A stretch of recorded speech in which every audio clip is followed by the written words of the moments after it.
Another thing I've thought about is that in these recent interviews you've done, you seem very, very honest.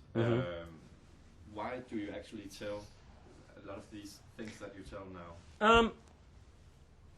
I think part of it is the relief of I suppose part of it is wanting to show people that, because the honest truth is, I am direct and honest with people. I have been for a long time. Maybe not when I was younger, but in terms of my own life and the people around me and my family and blah, blah, blah. I've been a very honest man for a long time.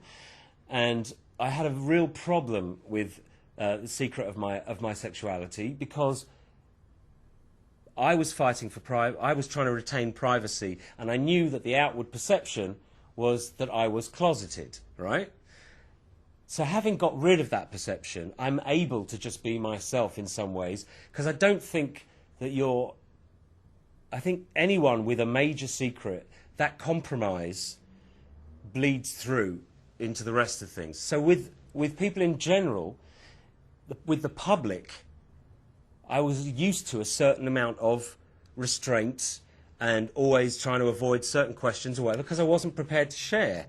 Having got rid of that one, it wasn't even a lie. I was just not telling people what was, I thought, obvious, by my work and by the way I looked and all kinds of things. But being rid of that barrier between yourself and the public, I suppose I'm just free to talk the way I do around a dinner table. And I think also the media has become so prying and so, what was the old American phrase? Inquiring minds want to know. They're so intent on looking for every little aspect of who you are. I'd just rather just get it out there.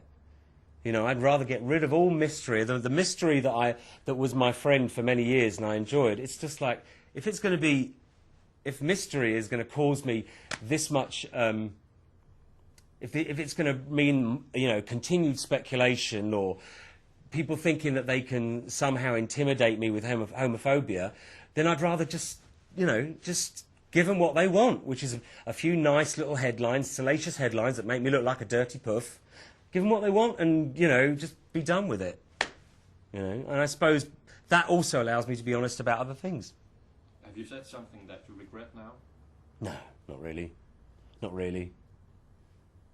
No. I mean, if I said it, I'm 40 years old. I know what I'm saying now. I know what I say. I know when it's going to be. I know which things I say are going to end up that big. I know which things won't be, I'm totally responsible. I don't regret anything I've said. Some of it may come back to haunt me. I don't know. I don't think so. Okay. Then, when hearing the album, I think it's, and this is, I really mean it. It's not, just brown nose. I think it's really quality driven. Is that because of, when looking back on your career, it's not that many albums you've released during time. That's how it works. I mean, the old, the old quality, not quantity adage completely applies to me. I haven't wanted to wait so long between albums. It's just that's the pattern of my creative life. I want it to be much more, I've always wanted to be much more prolific. And you never know, the next phase of my career, dealing with the internet, maybe I can be much more relaxed and much more prolific. Because in order for me to be prolific, I have to be really happy. I'm not one of those artists that works well with sadness. I need to be happy. And the honest truth is, I haven't found it very easy to be happy for at least the last 15 years, because life has been pretty tough, So I have not been very prolific. It's as simple as that.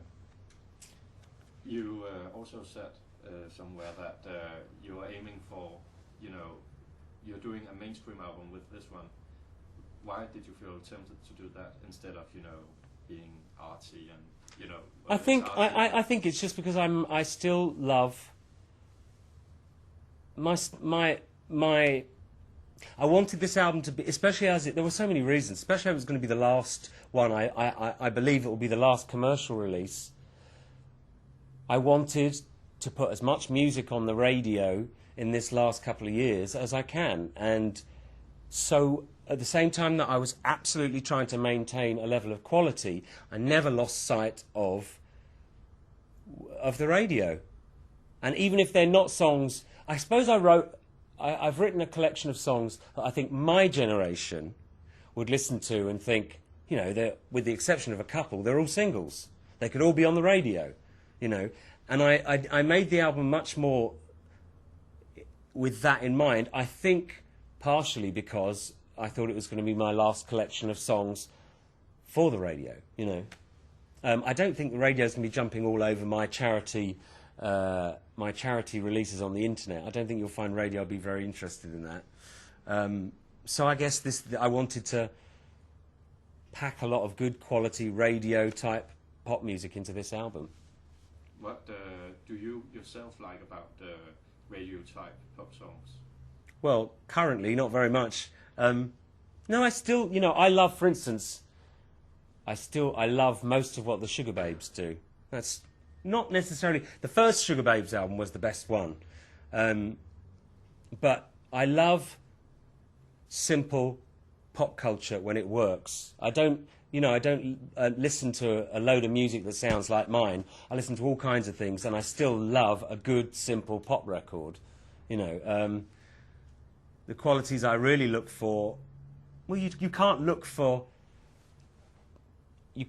for moving music anymore in radio. It's not there very often, unless you listen to oldies stations, which is sad. In fact, the biggest station in London for the first time ever is an oldies station, which I think is a tragic milestone for us, really. But I don't listen to much radio at all. This is the first time that I've had a single on the radio, right? Whenever I have a single on the radio, it's like it's my first single. I'm always checking out the different stations, see who's playing what, see how often it's getting played, blah, blah, blah. I can't do that now. It's just too unbearable to listen to the stuff while I'm waiting. You know, I just can't do it. I ended up sticking a CD on. So, yeah, I don't really find what I like on radio anymore very often. Okay. Which single do you think is going to be next? Do you know that? Well, I think in reality, I think because I'm very much in need of a break, I think the next single will be Flawless, because I think Flawless is kind of unstoppable, really, at radio. It's exactly what radio likes, especially Europe. So I thought I'd make life easy for myself and release something that I know is going to be a hit. And then hopefully later in the year, John and Elvis Are Dead would be the third single. How did you decide to do Flawless? It was actually going to be a hidden track originally. I just liked the idea. I loved that. The instrumental, the original, that just had the kind of Queenie rapping on it. And I knew that people from my particular group of friends really loved it. I felt like it deserved a song. You know, I thought the backing track was amazing and deserved a song. But I wasn't sure whether it should be part of the album proper. But when people loved it, I thought people loved it to the degree that it should be a single, then I realised that I shouldn't make it a hidden track, you know. Because the thing about hidden tracks is occasionally people go out and buy again the same thing they've already got. They just don't know they've got it. Okay, what about the ones that you work together with them on the remake of the song, or did you just... No. Funnily enough, we asked them for the master and they just sent us a CD. We had to do it over a CD. The engineering of it was really difficult because we didn't have proper masters to sing over. But no, we didn't. I didn't get to speak to them or anything. I hope they've heard it by now.